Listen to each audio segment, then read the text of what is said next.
அந்த 25 நாள் இந்த நீங்கள் கொடுத்து முடிக்கும் போது அதுக்கு அப்படியே வந்து பார்த்தீங்கன்னா மறுபடியும் சினை பருவம் வரும், அறிகுறி தெரியும். மறுபடியும் நான் சொன்ன ப்ரொசீஜர் பிரகாரமே நீங்கள் வந்துட்டு ஊசி போடுங்க. அதாவது ஆடு ஊசி போடுறதுக்கு முன்னாடி வந்துட்டு 1 மணி நேரத்துக்கு முன்னாடி தக்காளி, சோத்து கத்தாழை, இந்த கோழி முட்டை, அந்த மஞ்சள் தூள் இதெல்லாம் போட்டோம் பார்த்தீங்களா, மாடை குளிப்பாட்டி ஊசி போடுங்க.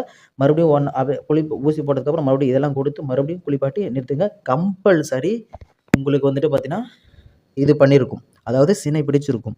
இது நம்ம அனுபவபூர்வமாக இது வரைக்கும் நான் எந்த இதுலேயும் சொல்லலை. இது நம்ம அனுபவபூர்வம் நாம் பண்ணி நம்மளுடைய ரிசல்ட் எடுத்து நான் உங்களுக்கு சொல்கிறேன். கம்பல்சரி வந்துட்டு சினை பிடிக்கும். இதை நீங்கள் கம்பல்சரி நிறைய பேர் என்கிட்ட சொல்லியே இருக்காங்க பிடிச்சிருக்கு அப்படின்னு சொல்லிட்டு. அதனால் வந்துட்டு இதை நீங்கள் டிட்டோவாக கரெக்டாக நீங்கள் ஃபாலோ பண்ணுங்க, கம்பல்சரி ரிசல்ட் இருக்கும். ஓகேங்களா?